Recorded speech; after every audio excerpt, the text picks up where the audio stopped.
Apparently, Donald Trump would be open to a debate with Joe Biden, hosted and moderated by Joe Rogan.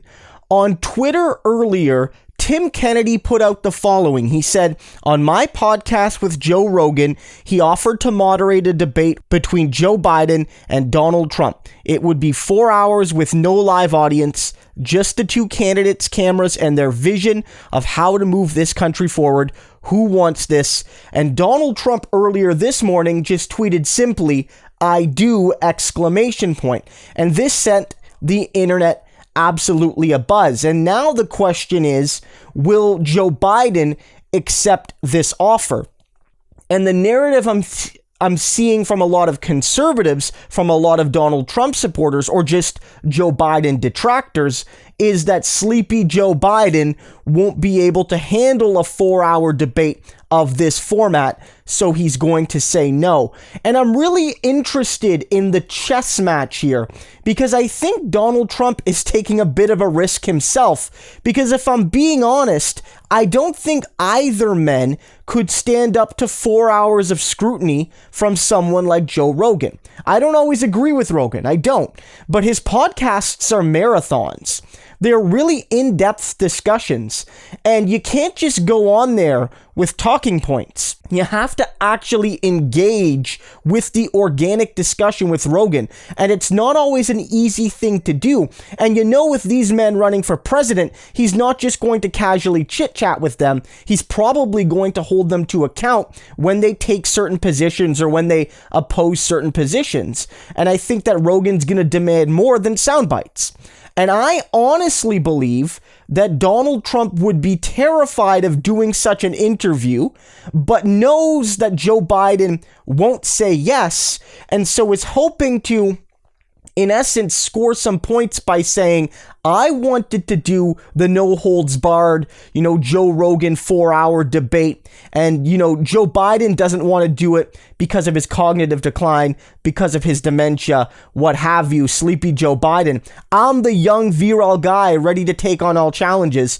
Joe Biden, my challenger, is afraid. But I tell you this, I don't think Donald Trump would do this. I really don't think he would. And the only reason he would is because he's losing, because he's desperate right now. That's really my belief, that the polls as they are, which again could be wrong or they could tighten, show him in a significantly weaker position than Joe Biden. And so, in addition to the 3 debates, if you're losing, you want to have as many opportunities to shake up the race as is possible.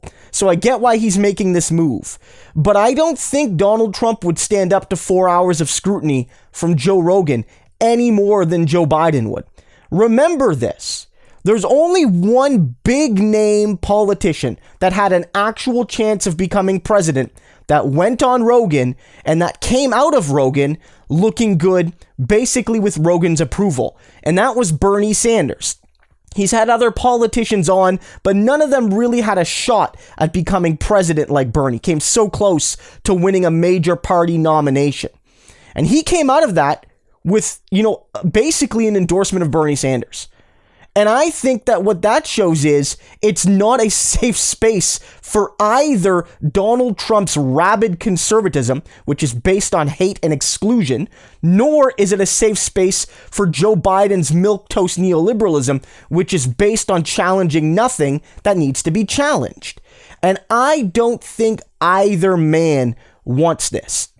Look, I get it. A lot of people are assuming that it would be a total ambush for Joe Biden because Joe Rogan has said, among other things, that Joe Biden's like a flashlight with low batteries. It might be fine at first, but it won't get you through the forest. I get why a lot of Biden supporters are reluctant to do this. But frankly, I think that, Donald Trump is relieved that Joe Biden is likely going to either deny this request or not even dignify it with a response. Someone like Rogan, he's toxic to fake politicians like Trump and Biden.